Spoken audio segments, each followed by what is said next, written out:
Hello, c'est HR, votre chroniqueur. Alors, qui dit samedi, forcément, je vous parle d'un film Franmasia. Plus précisément, aujourd'hui, je vous parle d'un film japonais qui est sorti donc tout récemment et qui est disponible actuellement au cinéma. Il s'agit tout simplement de Sortie 8, alias Exit 8. Alors, la grosse particularité de ce film, c'est son genre. On pourrait le classer dans la catégorie des suspense horrifique, ou tout simplement film étrange. Moi perso, je le classerais plutôt dans cette catégorie, film étrange. Alors pour la petite histoire, sachez que ce film est l'adaptation d'un jeu vidéo qui porte le même nom. Alors sincèrement, je ne connaissais pas du tout le jeu. C'est la seule information que j'avais avant d'aller voir ce film. Implicitement, on se dit adaptation de jeu vidéo risque d'avoir des scènes d'action ou des scènes extrêmement trash. Ce n'est pas le cas. Et je rajouterais même que la bande-annonce que j'ai vue bien après dissimule vraiment la trame principale de ce film. C'est plutôt pas mal. Du coup, si vous ne connaissez pas le jeu, comme moi d'ailleurs, le film est une réelle surprise. Alors niveau budget, ce film a un tout petit budget. Le réalisateur Genki Kawamura a très bien utilisé ses décors. Il y a des couloirs du métro qui ont été totalement reconstitués avec le souci du détail, mais chaque plan séquence, chaque scène est particulièrement bien maîtrisée. Alors je vous le fais de manière assez simpliste. Nous avons un individu qui part au travail, il reçoit un coup de téléphone de son ex qui lui précise qu'elle est à l'hôpital et qu'elle va avoir un enfant. Elle ne sait pas si elle va le garder. Celui-ci, en pleine réflexion, descend de son wagon de métro, rentre dans un couloir et en fait, il ne trouve pas la sortie de ce couloir. Il se retrouve à toujours faire le même trajet. Avec une information qui s'affiche, dès que vous voyez une anomalie, faites demi-tour. En fait, lorsqu'on découvre une anomalie dans ce couloir, le fait de faire demi-tour nous rapproche implicitement de la sortie numéro 8. On passe par l'étape de la sortie 0, sortie 1, sortie 2, ainsi de suite. Et naturellement, il ne comprend pas ce process d'entrée de jeu et perd du temps.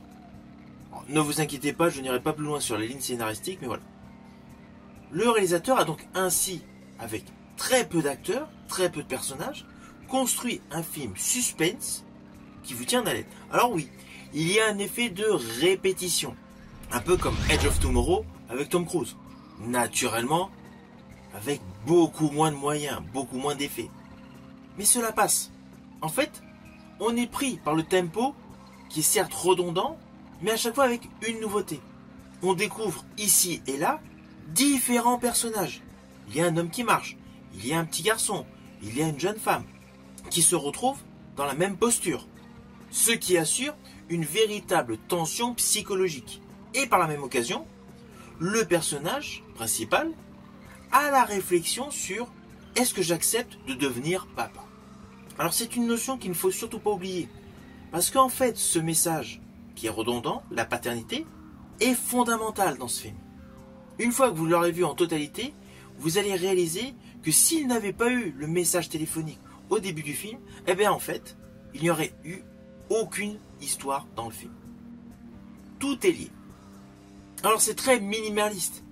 Les effets, voilà, c'est très léger. C'est une affiche qui est légèrement modifiée dans le métro, un écriteau, l'inscription est différente, un 8 qui se retrouve inversé, voilà. Faut vraiment être concentré sur le film pour regarder tous les détails, justement pour découvrir les anomalies. Alors il y a une petite scène qui fait clin d'œil aux œuvres de David Cronenberg concernant des rats. Il y a une autre scène qui fait écho à Stanley Kubrick avec son fameux Shining.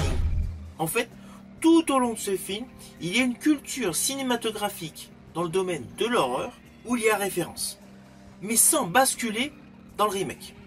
C'est vraiment des clins d'œil que seuls les aficionados de cinéma horrifique détecteront. Ceux qui n'ont pas vu ces œuvres que je viens de citer ne louperont en rien de la tension optimale de ce film.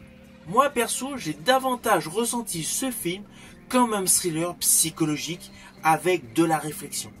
Vous allez avoir un ressenti extrêmement anxiogène, un côté claustro et hypnotique.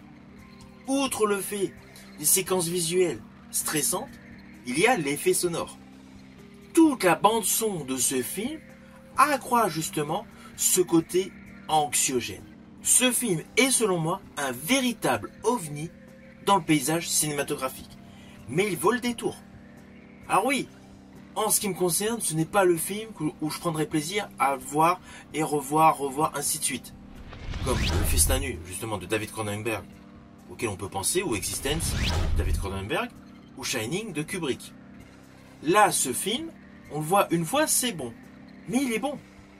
Le film est bon. Il tient en haleine, et in fine, il a un véritable message sur la paternité. N'oubliez surtout pas ce détail. Car sous couvert d'une distillation de la peur, de scènes angoissantes, d'une lumière abondante, ce qui est radicalement différent de la majorité des films horrifiques, il y a un message sérieux sur la responsabilité de la paternité. Ça, c'est extrêmement rare dans un film horrifique. Ce film est, selon moi, une petite pépite du cinéma japonais.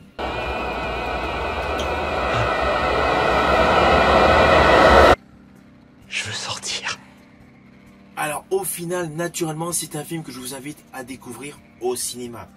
Malheureusement, il y a très peu de communication sur ce film, ce qui ne risque pas de faire venir les foules dans les salles. Je ne vous cache pas que lorsque j'étais voir ce film en soirée, je tiens bien à préciser en soirée, la salle était loin d'être pleine. Nous étions qu'une dizaine de personnes. Donc je pense que ce film ne va pas durer en termes de longévité au cinéma. S'il se joue à côté de chez vous, profitez-en. Sinon, dès qu'il se retrouve disponible en streaming, n'hésitez surtout pas à le découvrir. Je vous dis à bientôt pour une prochaine vidéo.